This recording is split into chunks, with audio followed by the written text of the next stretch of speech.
Assalamualaikum warahmatullahi wabarakatuh. Bismillahirrahmanirrahim. Alhamdulillahi rabbil alamin. Lahun ni'matu wa lahul fadlu wa lahus sana'ul hasan. Salawatullahil barrir rahim wal malaikatil muqarrabin ala sayyidina Muhammadin wa ala alihi wa sahbihi at-tayyibin at-tahirin. Allahumma la sahla illa ma ja'altahu sahla wa anta ya hayyu ya qayyum taj'alul hazna in syi'ta sahla. Allahumma rzuqna al-ikhlas fil niyyati wal qawli wal amal. Udzakkiru nafsi wa iyyakum bi ikhlasin niyyah lillahi tabaraka wa ta'ala.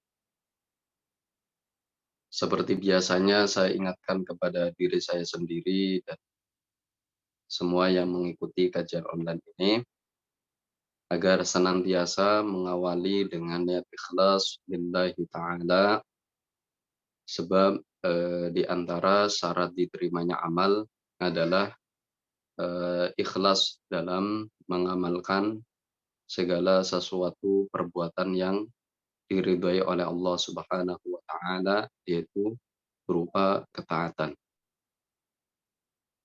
Dan sebagaimana yang sudah didawuhkan oleh Rasulullah sallallahu alaihi wasallam, innallaha la yaqbalu minal amali illa ma kana khalisan lah wa mabtuhiya bihi wajhuhu.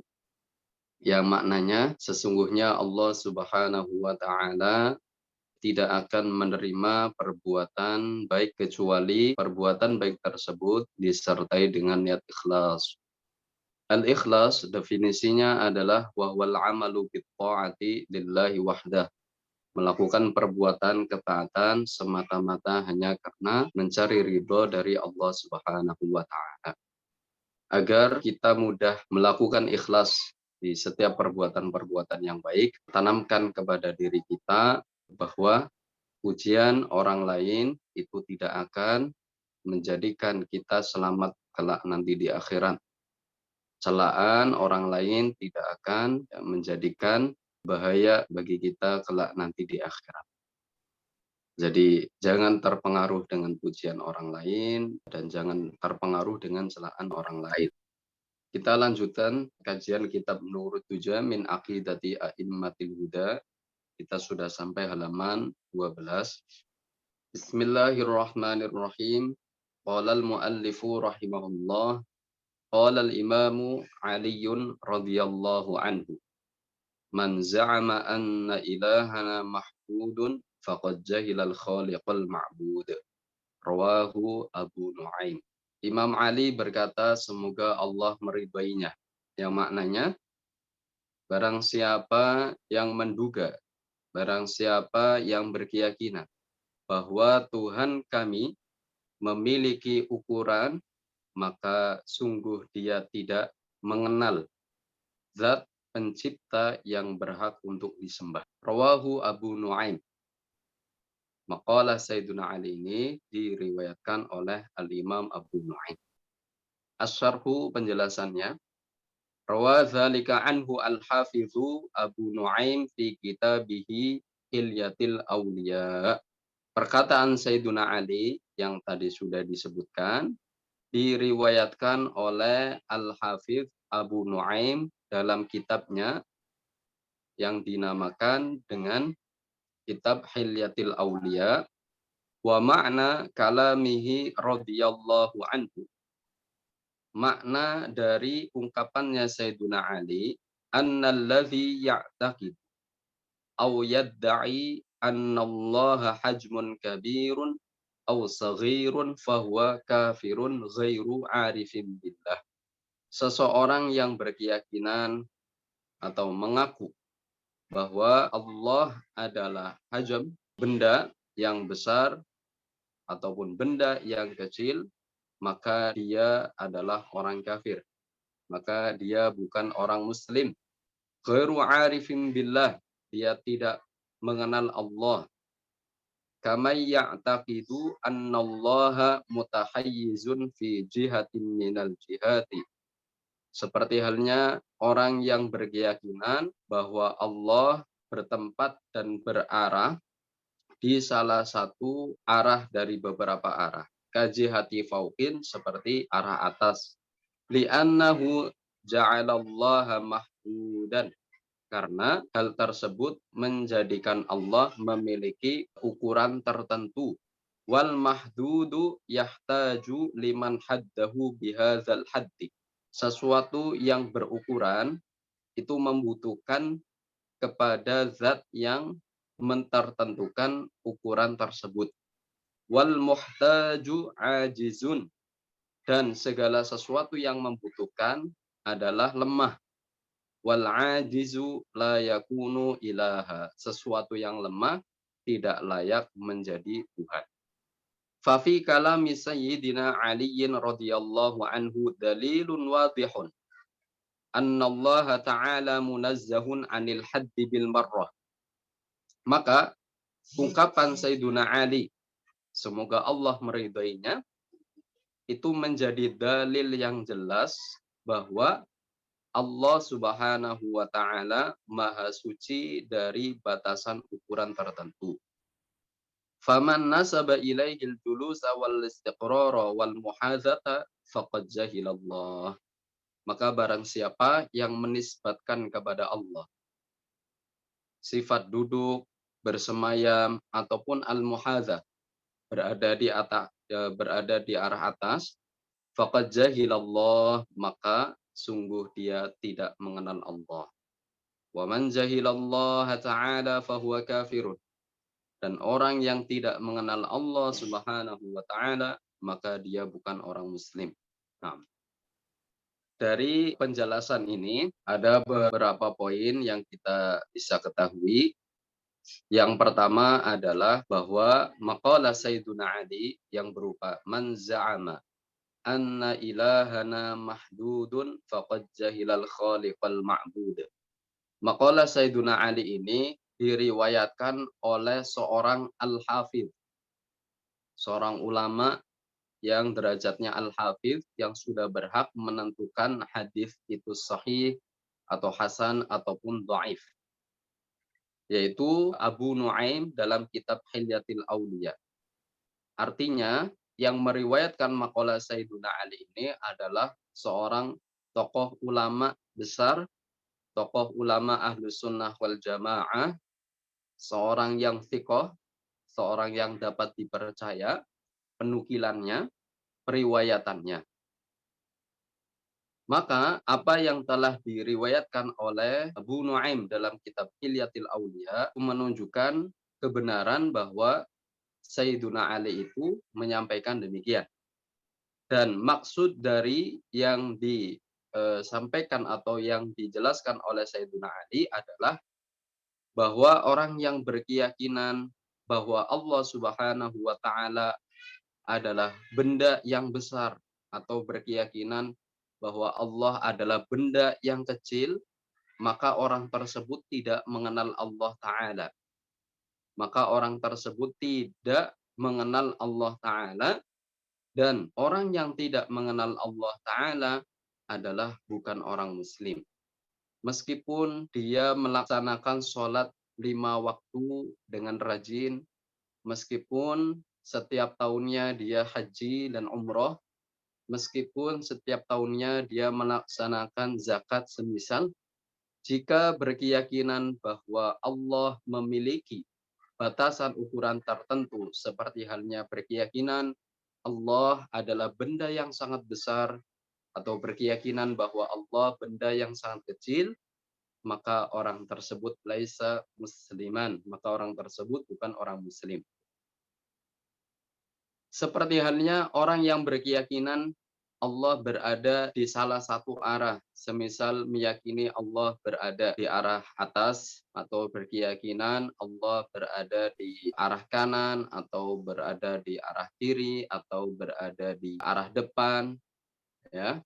Orang yang berkeyakinan seperti ini meskipun mengaku-ngakunya sebagai orang muslim, hakikatnya adalah bukan orang muslim. Dan pada zaman sekarang ini banyak sekali orang-orang yang tidak tahu bahwa apa yang diucapkan, apa yang diyakini adalah keyakinan yang sudah menyebabkan mereka terjatuh di dalam kekufuran tanpa mereka sadari. Disebabkan karena mereka tidak pernah mendengar kajian-kajian ilmu Ahlus Sunnah wal Jamaah yang disampaikan oleh seorang guru yang terpercaya. Sehingga banyak sekali orang yang berkeyakinan Allah berada di atas langit, tinggal di arsy, ya, mensifati Allah dengan sifat-sifat makhluk.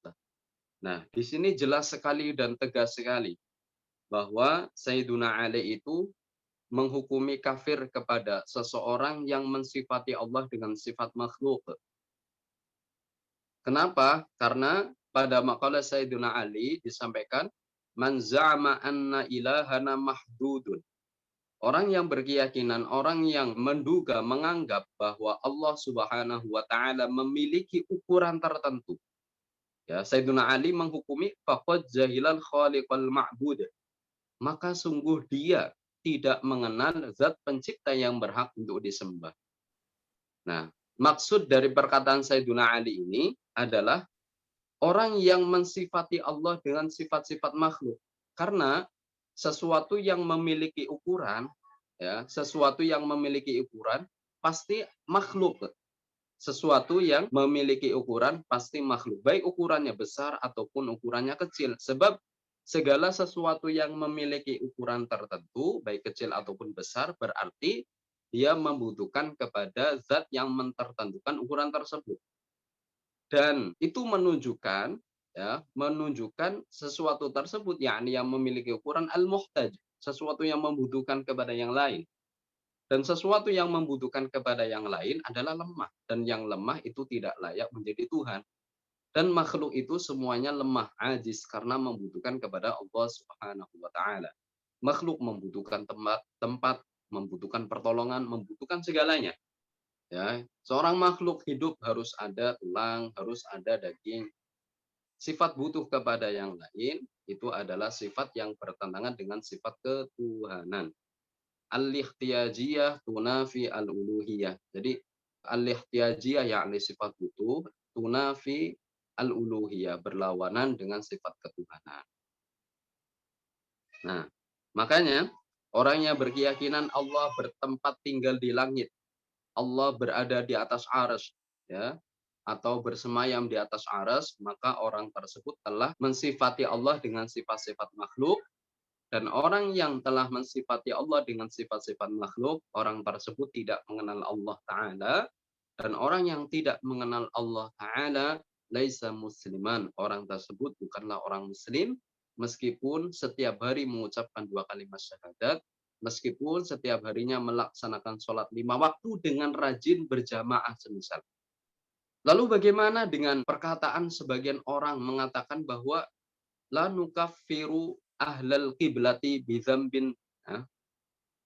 Ada sebagian orang memberikan slogan bahwa yang berhak mengkafirkan seseorang adalah Allah Subhanahu wa taala. Yang berhak mengkafirkan seseorang adalah syariat. Kamu itu tidak berhak mengkafirkan seseorang. Dan bahkan disebutkan dalam kaidah bahwa kita tidak boleh mengkafirkan ahlul qiblat. Ada slogan-slogan seperti ini, memotong separoh dari kaidah tersebut. Ya, sehingga dengan kaidah itu seseorang itu tidak berani mengkafirkan ahlul kiblat, dan mereka memang salah paham, ya, ataupun memang gurunya sudah keliru dalam menyampaikannya, menganggap bahwa ahlul kiblat itu diartikan orang yang melaksanakan sholat. Selagi orang tersebut masih sholatnya menghadap kiblat, maka disebut dengan ahlul kiblat. Nah, ini adalah pemahaman yang keliru. Tapi yang dimaksud, yang sebenarnya arahan dan makna dari kaidah la nukaffiru ahadan min ahlil qiblati bidzambin, ada tulisannya malam yastahillahu, punya ke zambun. Jadi makna yang sebenarnya dari maqalah itu atau kaidah tersebut adalah kita tidak boleh mengkafirkan salah satu pun dari ahlul kiblat dengan sebab karena melaksanakan perbuatan dosa. Nah, yang dimaksud dengan ahlul kiblat di situ adalah orang yang beriman. Sebab orang yang beriman kepada Allah dan Rasul-Nya pasti melaksanakan sholatnya menghadap ke kiblat. Bukan poin pentingnya adalah setiap orang yang sholatnya menghadap ke kiblat itu disebut dengan ahlul kiblat. Tapi maksudnya adalah ahlul kiblat di situ adalah orang yang beriman dengan iman yang benar. Terus kemudian lanjutan kaidahnya malam yastahillahu selagi dia tidak menghalalkan perbuatan dosa yang dia lakukan. Yang artinya adalah ketika ada ahlul kiblat melakukan dosa, baik dosa kecil ataupun dosa besar, lalu kemudian dia meyakini bahwa perbuatan tersebut adalah perbuatan yang halal, perbuatan yang diperbolehkan, padahal jelas-jelas perbuatan tersebut adalah perbuatan yang haram yang telah disepakati oleh para ulama, maka kita justru mengkafirkan orang tersebut. Nah, dari sini terlihat sekali letak moderatnya ya, letak moderatnya. Kita itu tidak seperti faham al-Khawarij. Ya, dari kaidah tersebut membantah keyakinan Khawarij di mana kelompok al-Khawarij itu di antara keyakinan sesatnya adalah mengkafirkan pelaku dosa besar. Bahkan ada yang dari mereka yang menyatakan bahwa pelaku dosa kecil pun dikafirkan. Nauzubillah. Dan juga tidak seperti kelompok yang tidak mengkafirkan sama sekali. Ada seseorang yang melakukan perbuatan kafir, terus kemudian tidak dikafirkan. Tidak seperti itu juga. Ahlus sunnah wal jamaah itu mengkafirkan seseorang yang dikafirkan oleh syarak. Ahlus sunnah wal jamaah tidak mengkafirkan orang yang tidak dikafirkan oleh syarak. Dan di antara ciri ahlus sunnah wal jamaah tidak tergesa-gesa dalam mengkafirkan. Nah, di sini ya sudah jelas sekali apa yang disampaikan oleh Sayyidina Ali radhiyallahu anhu wa karrama wajha. Ya, salah satu khalifah, ya, Khalifatur Rasyidin, salah satu panutan kita, ya beliau menjelaskan bahwa orang yang meyakini bahwa Allah memiliki bentuk ukuran tertentu seperti orang yang berkeyakinan Allah berada di atas langit atau berkeyakinan Allah bersemayam di atas arsy atau berkeyakinan Allah berada di salah satu arah dari 6 arah, maka orang tersebut dihukumi keluar dari agama Islam. Laisa musliman, ya, bukan orang muslim. Perlu diperhatikan dalam pembahasan kali ini kita juga akan mengaitkan dengan pembahasan tentang masalah al-mujassim. Jadi kata al-mujassim, ada istilah mujassim, ada istilah mujassimah, gitu kan? Ada istilah mujassim, ada istilah mujassimah. Kalau istilah mujassim itu orang yang menyerupakan Allah dengan makhluknya, ya, perorangan ya, per individu. Jika ada orang yang menyerupakan Allah dengan makhluknya disebut orangnya mujassim. Jika kelompok maka disebut dengan mujassimah. Jika kelompok maka disebut dengan apa? Mujassimah. Untuk persoalan mujassim ada beberapa orang yang menukil dan dikatakan salah memahami kitab-kitab para ulama mutaakhirin sehingga mereka menyatakan bahwa tentang kekufuran mujassim. Kelompok mujassimah masih diperselisihkan. Perlu kita ketahui bahwa mujassim itu adalah orang yang menjisimkan Allah, orang yang menyerupakan Allah dengan makhluknya meskipun satu sifat saja. Ini sudah disebut dengan mujassim. Jadi disebut mujassim, ya, disebut mujassim karena menjisimkan Allah, kan karena menyerupakan Allah dengan makhluknya. Ini disebut dengan al-mujassim. Maka para ulama ahlus sunnati wal jamaah bersepakat, ya, sepakat hukumnya orang yang menjisimkan Allah, orang yang menyerupakan Allah dengan makhluknya dihukumi keluar dari agama Islam. Al-mujassim kafir, ya, al-mujassim kafir. Mujassim itu dihukumi keluar dari agama Islam.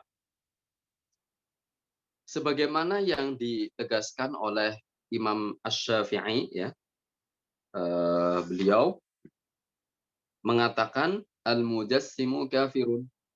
Imam Asy-Syafi'i mengatakan al-mujassimu kafirun. Hukum mujassim ya adalah kufur atau keluar dari agama Islam. Ya, maqalah Al-Imam Asy-Syafi'i ini ya diriwayatkan oleh Al-Hafidz Imam As-Suyuti dalam kitab Asbah wan Nadzairnya. Dalam kitab Asbah wan Nadzair. Terus eh, maqalah yang lain yang mentegaskan bahwa mujassim kafir seperti yang disampaikan oleh Imam Ahmad bin Hambal radhiyallahu anhu, beliau mengatakan maqala Allahu jismun la kal ajsam kafar. Orang yang mengatakan Allah adalah jisim dan dia sudah tahu makna jisim secara wad'in lughat, secara makna bahasanya, ya. Ketika ada seseorang yang sudah mengetahui makna jisim, ya kita sudah bahas makna jisim adalah malahu tulun wa arduna umpun, ya wasamkun, sesuatu yang memiliki ukuran panjang, lebar dan kedalaman. Ini makna jisim secara wad'in lughatnya. Dia sudah tahu makna jisim seperti itu. Kemudian dia mengatakan Allahu jismun la kal ajsam.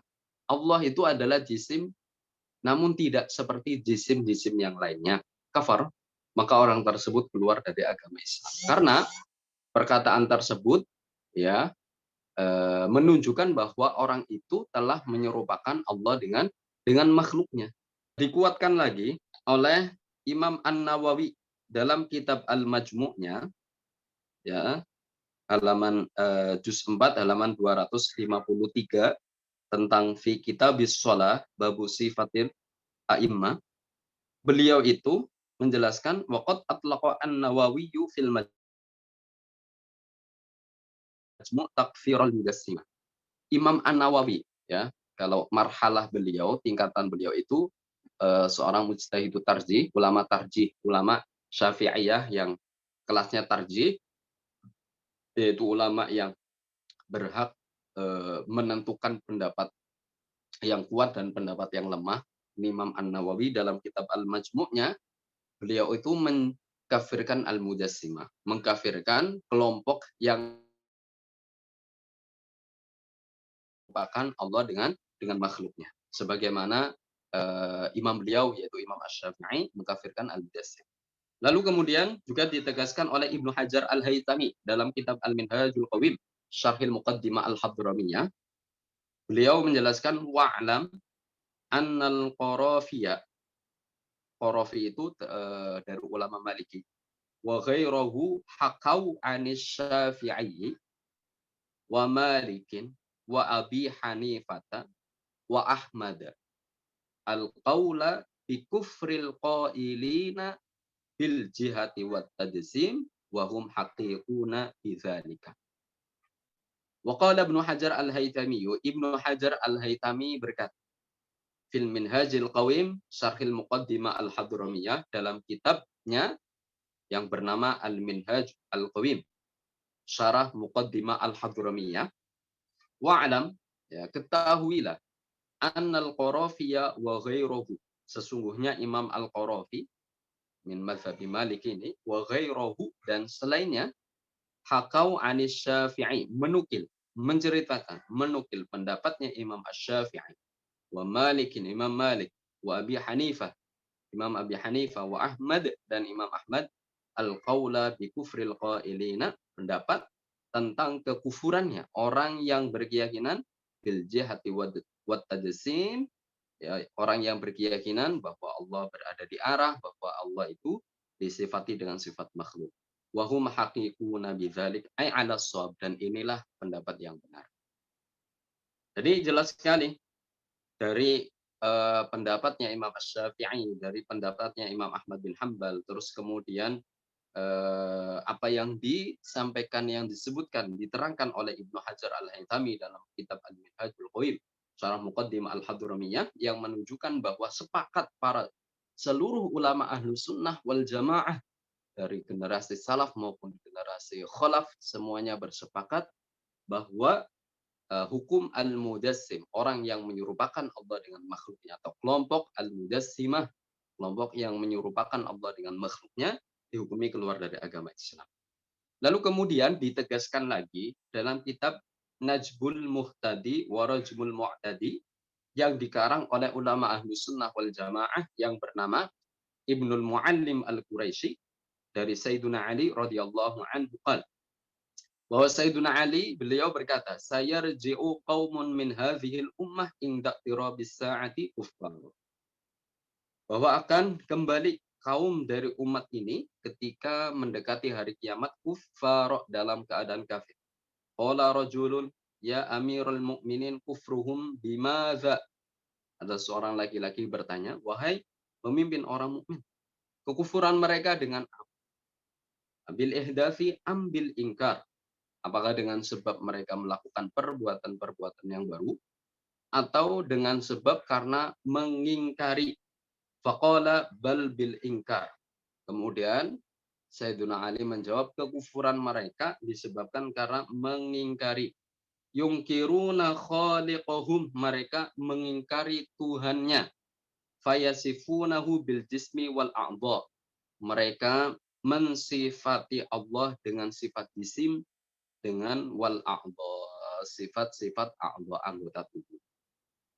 Nah, maka antara maqalah Sayyiduna Ali ini dengan maqalah Sayyiduna Ali yang di dalam kitab yang disebutkan dalam kitab Nurud Duja itu saling menguatkan bahwa beliau menghukumi kafir seseorang yang berkeyakinan bahwa Allah serupa dengan makhluknya.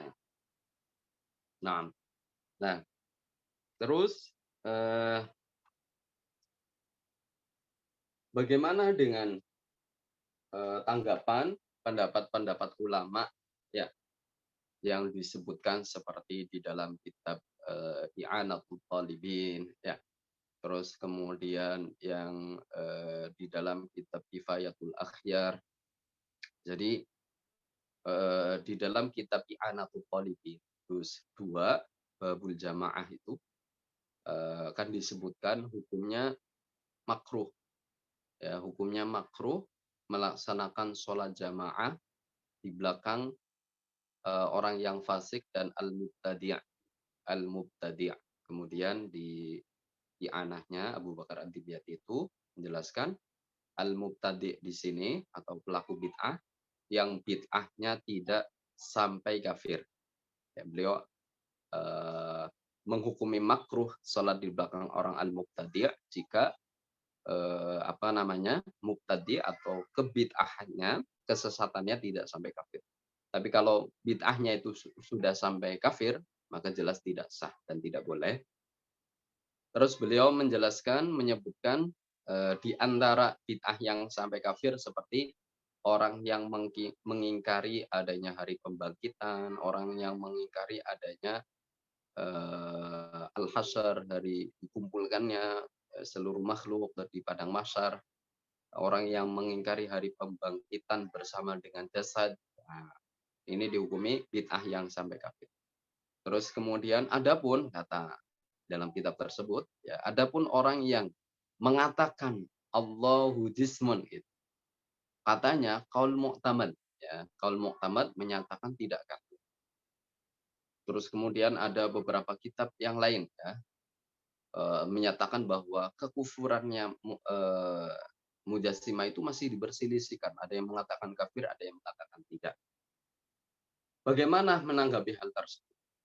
Ya, padahal jelas sekali dari apa yang tadi sudah disampaikan Imam Asy-Syafi'i, jelas beliau menyatakan al-mujassim kafir sebagaimana yang dinukil oleh Al-Hafidz Imam As-Suyuti.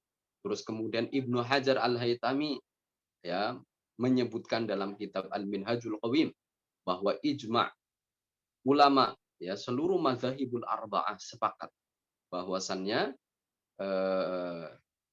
orang yang meyakini bahwa Allah berada di salah satu arah, meyakini bahwa Allah itu berubah jisim atau menjisimkan Allah, menyerupakan Allah dengan makhluknya, maka orang tersebut dihukumi keluar dari agama Islam. Artinya ini sudah menjadi mufakat. Ya, bukan sesuatu yang diperselisihkan. Kenapa kok di kitab-kitab mutaakhirin kok disebutkan diperselisihkan? Nah, ini harus kita terangkan. Jadi gini, jangan sampai salah paham, ya, jangan sampai salah paham kepada ibarat-ibarat ulama, ya, tentang masalah al-mudassim. Kita harus tegaskan, kita harus terangkan. Orang yang berkeyakinan bahwa Allah itu sama dengan makhluknya, artinya menyerupakan Allah dengan makhluknya, maka orang tersebut dihukumi keluar dari agama Islam. Mufakat seluruh ulama Ahlus Sunnati wal Jamaah tentang hal tersebut. Lalu kemudian, ya, ketika ada seseorang yang mengatakan, bahasanya itu al-qailina, orang yang mengatakan Allahu jismun la kal ajsam. Nah, kalau ada orang yang mengatakan Allahu jismun la kal ajsam, dan dia tidak tahu makna jisim yang sebenarnya. Ya, kalau makna jisim yang sebenarnya, ya, sebagaimana yang dijelaskan oleh Imam Ahmad bin Hambal dalam kitab apa namanya, sebagaimana yang dijelaskan oleh Al-Imam Abu Fadl Abdul Wahid bin Abdul Aziz, ya, dalam kitab I'tiqadil Imam Ahmad, ya, bahwa kata al-jisim itu maknanya adalah malahu tulun wa ardun wa umkun. Artinya secara makna, secara bahasa itu kata jisim hanya memiliki makna sesuatu yang memiliki ukuran panjang, lebar, dan kedalaman, artinya makhluk. Nah, ada orang yang tidak mengetahui makna jisim yang sebenarnya. Yang dia ketahui makna jisim adalah maujudun. Yang dia ketahui makna jisim adalah maujudun. Lalu dia mengatakan Allahu jismun lakal adesam. Maka orang tersebut tidak dihukumi keluar dari agama Islam. Karena dia tidak mengetahui makna jisim yang sebenarnya, dan yang dia tahu makna jisim tersebut adalah maujud. Sehingga ketika dia mengatakan Allahu jismun lakal ajsam, yang dia yakini dan dia pahami adalah Allahu maujudun lakal maujudat. Yang dia pahami maknanya adalah Allah ada dan adanya Allah tidak serupa dengan segala sesuatu yang ada. Namun demikian, ya, langkah kita ketika mendengar orang yang mengatakan Allahu jismun lakal ajsam dan posisinya orang tersebut tidak mengetahui makna jisim yang sebenarnya, karena kita tahu makna jisim secara wad'in lughah adalah malahu tulun wa arduna umkun, maka kita harus memberi nasihat kepada orang itu bahwa tidak boleh mengatakan seperti itu. Ya, karena secara wad'in lughahnya bahwa jisim maknanya sesuatu yang memiliki seperti itu. Inilah yang tidak dikafirkan seperti itu. Tapi kalau sudah berkeyakinan, ya, bahwa Allah disifati dengan sifat makhluk, maka tidak ada perselisihan para ulama. Semuanya mufakat bahwa orang yang menyerupakan Allah dengan makhluknya, ya, atau al-mudassim, dihukumi keluar dari agama Islam. Sebagaimana tadi yang sudah dijelaskan dan sudah disebutkan pendukung-pendukung hal tersebut, ya, yang disampaikan oleh Imam Asy-Syafi'i, ya, yang didukung oleh Imam As-Suyuti dalam kitab Asbah wan Nadhair, dan ulama-ulama yang lainnya. Nah, kita lanjut. Qala al-muallifu rahimahullah, al-haba'u lahu haddun. Al-haba', ya, butiran-butiran, ya, yang terlihat, yang tampak ketika terkena sinar matahari lewat jendela semisal. Lahu haddun, memiliki ukuran tertentu. Wan namlah laha haddun. Namlah, ya, semut, ya, semut merah, ya, semut. Nah, semut, ya, memiliki haddun, memiliki ukuran. Wal insanu lahu haddun, dan manusia juga memiliki ukuran. Wasyamsu laha haddun. Matahari laha haddun, memiliki ukuran. Wassama'u laha haddun. Langit juga memiliki ukuran. Wal arsyu lahu haddun. Arsy juga memiliki ukuran. Fakullun yahtaju liman haddau bihadzal haddi wal kamiyah. Maka seluruhnya yang membutuhkan kepada zat yang mentertentukan ukuran tersebut, yang artinya bahwa al-haba bukan Tuhan, tidak layak menjadi Tuhan. Namlah, semut tidak layak menjadi Tuhan, manusia tidak layak menjadi Tuhan, matahari tidak layak menjadi Tuhan, langit tidak layak menjadi Tuhan, arsy tidak layak menjadi Tuhan. Alasannya apa? Kenapa matahari, langit, haba, namlah, ya, namlah tidak layak menjadi Tuhan? Karena semuanya itu memiliki batasan ukuran tertentu dan membutuhkan kepada zat yang mentertentukan ukuran tersebut. Ya, itu alasan kenapa matahari tidak layak untuk disembah. Kenapa langit itu tidak layak untuk disembah? Karena matahari dan langit itu memiliki ukuran tertentu dan membutuhkan kepada zat yang mentertentukan ukuran tersebut. Jika dikatakan bahwasannya Tuhan yang berhak untuk disembah itu disifati dengan sifat makhluk seperti memiliki batasan ukuran tertentu, yang maka secara akal ya akan memperbolehkan bahwa matahari dan langit itu dijadikan Tuhan. Ya kan? Tapi nyatanya syar'an wa aklan, secara syarak dan secara akal yang sehat, bahwa matahari dan langit itu tidak layak untuk dijadikan Tuhan karena memiliki ya ukuran tertentu, ya sehingga Tuhan ya yaitu Allah Subhanahu wa taala ya maha suci dari batasan ukuran tertentu. Nah, idzan kullu ma kana lahu haddun wa kammiyah fahuwa makhluq. Maka segala sesuatu yang memiliki batasan ukuran adalah makhluk, muhtajun, ajizun, membutuhkan, ya. Terus kemudian ajiz, makhluk itu ya, makhluk muhtaj. Kalau makhluk itu muhtajun, membutuhkan kepada yang lain, ajizun disifati dengan sifat lemah, la tasihu lahu al-uluhiyah. Maka tidak sah, tidak layak menjadi Tuhan. Innama tasihu al-uluhiyah liman laisa lahu haddun bil marrah wa huwa Allah subhanahu wa ta'ala al-ghaniyyu 'anil 'alamin alladzi la hajmalah wa la kamiyah. Yang sah untuk menjadi Tuhan adalah zat yang tidak memiliki ukuran sama sekali, yaitu Allah subhanahu wa ta'ala, zat yang tidak membutuhkan kepada alam semesta ini, zat yang tidak berupa benda, zat yang tidak tidak memiliki ukuran. Qala al-Imam al-Ghazali rahimahullah. Al-Imam Abu Hamid al-Ghazali, semoga Allah memberi rahmat kepadanya, seorang rujukan dalam kitab tasawuf. Beliau mengatakan la tasihul ibadah illa ba'da ma'rifatil ma'bud. Yang maknanya tidak sah beribadah baik berupa salat, zakat, puasa dan macam-macam ibadah yang lainnya illa ba'da ma'rifatul ma'bud, kecuali setelah mengenal Tuhan yang berhak disembah. Faman lam ya'rifillah ka'an ja'ala lahu haddan la nihayata lahu wa kafir.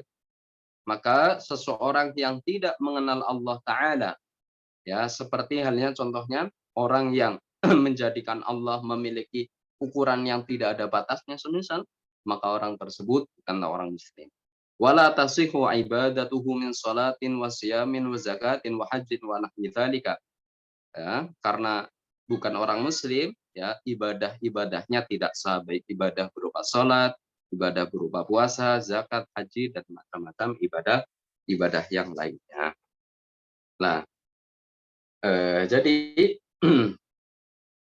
maqala Sayyiduna Ali, man za'ama anna ilahana mahdudun faqad jahilal khaliqal ma'bud. Ya, maknanya apa? Orang yang ya, meyakini bahwasannya Allah memiliki batasan ukuran tertentu, maka orang tersebut tidak mengenal Allah. Dan orang yang tidak mengenal Allah, laisa musliman, orang tersebut bukan orang muslim, bukan orang muslim. Meskipun sholat, zakat, puasa, dan melakukan ibadah-ibadah taat yang lainnya. Maka kita sebagai orang muslim yang ingin mengharapkan derajat yang tinggi, ya, supaya menjadi seorang muslim yang sempurna, senantiasa kita ingat hadis Rasulullah Sallallahu Alaihi Wasallam, yaitu la yashba al mu'min min khairin yasma'uhu hatta yakuna muntahabul jannah. Seorang mukmin yang sempurna, dia tidak akan merasa kenyang kebaikan yang telah dia dengar sehingga dia berada di surga. Karena itu, mari kita senantiasa merapat di majelis-majelis ilmu, senantiasa kita al-istighal, disibukkan dengan ngaji, murojaah, mutolaah, pelajaran yang sudah kita pelajari, dan senantiasa mengulang-ulang terus menerus kajian akidah ahlus sunnah wal jamaah, agar ya tujuannya semakin tumancep, ya, semakin kuat, ya, pemahaman akidah ahlus sunnah wal jamaah, sehingga kita tidak terbujuk dan tidak terkena doktrin, faham-faham, ya, yang sesat yang disebarkan oleh sakta al-Wahabiyah dan sakta-sakta sesat yang lainnya. Karena kita sudah, ya, tertanam akidah yang benar, sudah menjiwai, sudah mendarah daging keyakinan ahlus sunnah wal jamaah, sehingga dengan mudah kita bisa menepis faham-faham yang sesat seperti itu. Mungkin barangkali ada pertanyaan sebelum kita tutup.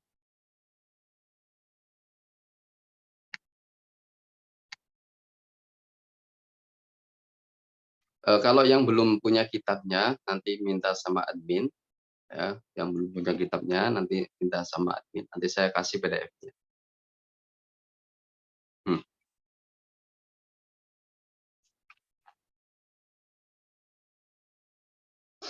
Kita cukupkan untuk kajian pada sore hari ini, ya. Semoga bisa bermanfaat untuk kita semuanya, dan semoga kita bisa, ya, mengajarkan ajaran akidah Ahlussunnah wal Jamaah ini kepada tetangga, kepada orang-orang yang tercinta, ya, di zaman yang sudah tersebar al-fasad, ya, sudah tersebar kerusakan, ya, berupa akidah-akidah yang tidak sesuai dengan akidah Rasulullah sahabat. Ya, di tempat saya ini, dan saya ceritakan, di tempat saya ini itu di Cilacap, sekarang sudah menetap di Cilacap, Maos.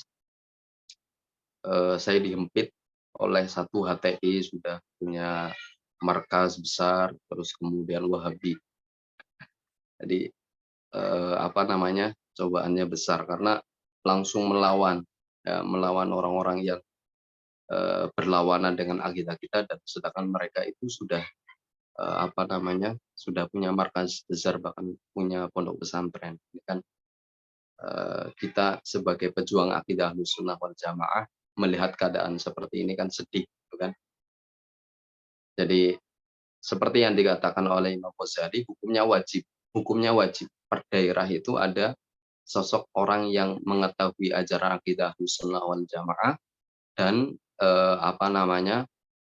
memiliki pengetahuan yang kuat, dalil-dalil secara nakliyah dan akliyah untuk menepis paham-paham aliran yang sesat. Nah, panjenengan coba kerocek di daerah masing-masing. Kalau belum ada, panjenengan harus benar-benar sungguh-sungguh dalam mempelajari akidah Ahlussunnah wal Jamaah. Minimal kitab ini, kitab Nurul Huda dulu. Ya, dikuasai, dihafalkan seluruhnya kalau bisa, dalil-dalilnya, terus kemudian hujah nakliyah dan akliyahnya itu dikuatkan. Seperti itu. Kita tutup dengan baca tahlil sama-sama seperti biasa.